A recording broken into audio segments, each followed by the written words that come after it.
diencéfalo y hace sinapsis ¿en dónde? Con los colículos inferiores. ¿Ok?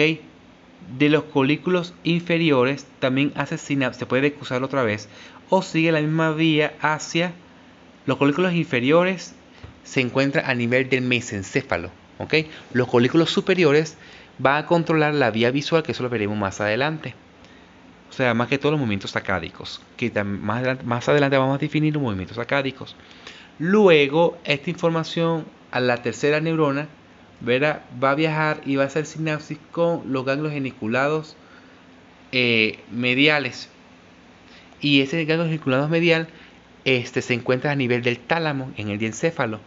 Y de allí va a llegar a la corteza auditiva primaria, que se encuentra en la primera circunvolución del temporal en su porción media. ¿Ok? En el medio de la primera circunvolución del temporal, ¿verdad?, entrando al opérculo, ahí se encuentra el área auditiva primaria. Y de esa manera, en el área, eso quiere decir que en el área auditiva primaria, que es una corteza heterotípica granular, porque recibe información de la vía auditiva, entonces ya hemos visto que el lóbulo temporal se encuentra en el área auditiva primaria. Así como el área sensitiva primaria se encuentra en el lóbulo parietal y el área motora primaria se encuentra en el lóbulo frontal, el lóbulo temporal se encuentra en el área auditiva primaria, justamente en esa zona. Fíjense que en el área auditiva primaria, que se encuentra en el lóbulo temporal, en el opérculo, en la primera circunvolución del temporal, que es esto, ¿ok?, en su porción opercular, aquí, fíjense que tenemos, ¿ok?, como el área auditiva primaria también se distribuye en, digamos, en la distribución del tono. En tonos más agudos sería en la porción posterior del área primaria de la auditiva, en el lóbulo temporal, en la primera circunvolución del temporal, y en la porción media, claro.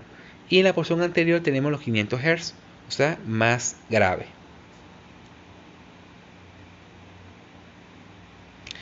Y por esa razón, ¿sí?, de alguna manera, imagínense que la información auditiva no se queda solamente en el área auditiva primaria, sino que esa información va a otras áreas cognitivas para poder interpretar de manera adecuada lo que se está oyendo. Por ejemplo, si ustedes saben identificar una canción, ¿sí?, un ejemplo de Shakira o de Bad Bunny, eso quiere decir de que esa información es almacenada. No solamente llega la información auditiva, sino que tiene que ser percibida y almacenada, y de alguna manera puede identificar la canción.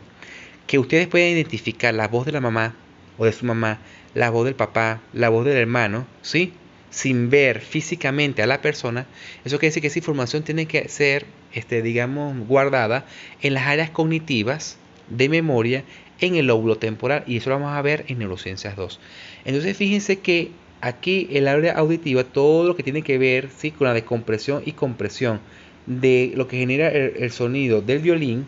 Entonces aquí lo que va a hacer es, esta información va a viajar por toda la vía que les comenté del tallo encefálico hacia el área, ¿sí?, en este caso sería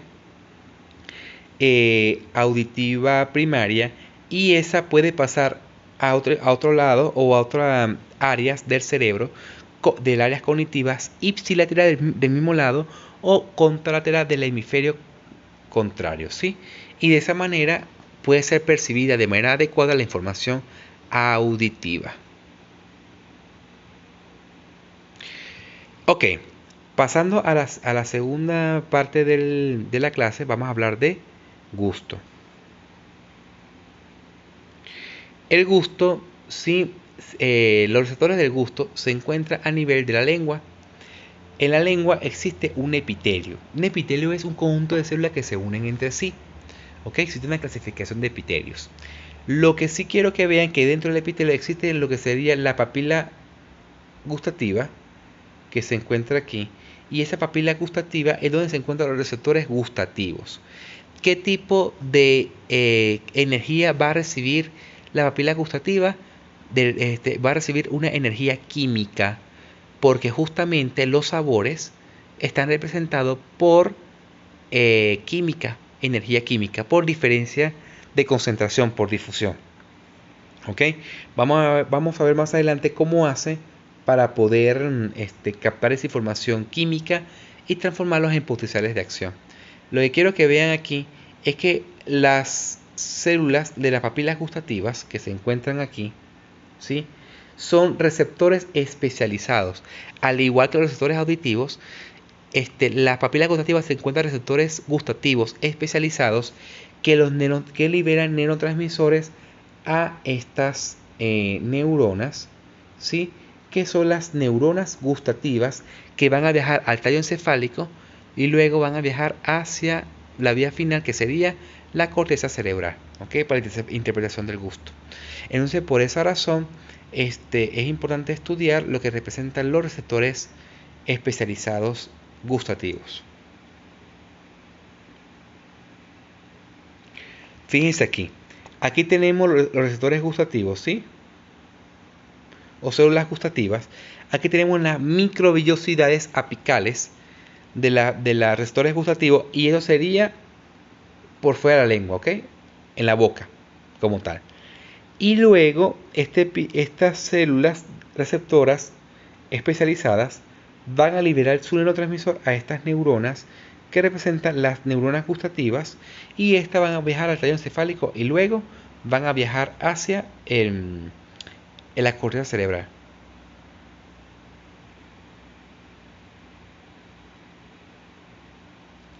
¿Qué tipo de sabores capta las papilas gustativas que contienen los receptores gustativos?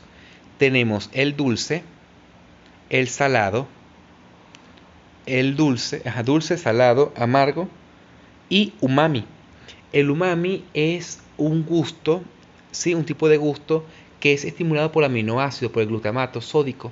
Digamos, es un sabor adictivo que se encuentra, por ejemplo, en el arroz chino, ¿sí? En cierto tipo de carbohidratos se encuentra el umami, que se considera el quinto sabor. Fíjense que aquí se estimula la lengua, ¿verdad?, con sus distintos tipos de sabores.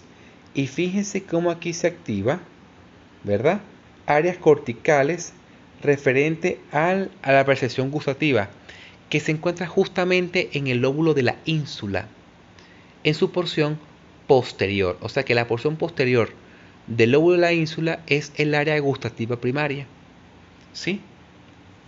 Y esa, pues, tenemos que explicar cómo llega esa información hacia el lóbulo de la ínsula, que contiene área específica de los sabores. Ahora bien, ¿cómo lo hace? Tenemos receptores ionotrópicos y tenemos receptores metabotrópicos. Los receptores ionotrópicos, ¿qué tipo de sabores lo estimula? Pues simplemente el salado y el amargo, ¿ok? Vamos a buscarlo aquí. Aquí está. Lo que es salado por el sodio y amargo por el hidrogenio, ¿ok? Mientras que los otros receptores son metabotrópicos. ¿Qué decir metabotrópicos? Que son mediados por la proteína G, ¿ok? Proteína G, fosfolipasa C, la IP3, que es trifosfato de inositol, que se encuentra, esos receptores de la IP3 se encuentran en el retículo endoplasmático liso, donde se libera calcio hacia el citosol y genera señales químicas secundarias que me pueden liberar el neurotransmisor de los receptores gustativos y genera liberación de neurotransmisores excitadores hacia las neuronas gustativas, que viajarían mediante potencial de acción hacia el tallo encefálico. Entonces, fíjense, aquí representa el salado. El sodio entra directamente al canal de sodio, ¿sí? Y eso hace que despolarice a este receptor gustativo especializado, y que al final lo que se abre es canal de calcio, voltaje dependiente, que me hace liberar el neurotransmisor. ¿Hacia dónde? Hacia estas neuronas que viajan la información al tallo encefálico. El salado, el amargo, que sería que sería por hidrogeniones, por lo ácido, sería el ácido. El ácido, tiene que ver con la concentración de hidrogeniones, disculpen, ahí me equivoqué. El ácido tiene que ver con la cantidad de hidrogeniones. Ese ácido va a entrar al líquido intracelular como el ácido está mediado por los hidrogeniones que tienen carga positiva, y la carga positiva, como el sodio entrando a la célula genera despolarización. Entonces lo que hace es despolarizar a estas células especializadas, libera el neurotransmisor y hace que se active a estas neuronas gustativas que llegan al tallo encefálico. Eso ocurre con el ácido y con el salado. Mientras con el dulce, ¿sí?, el umami y el amargo, que es por receptores de quinina, el amargo, entonces son receptores mediados por la proteína G y P3.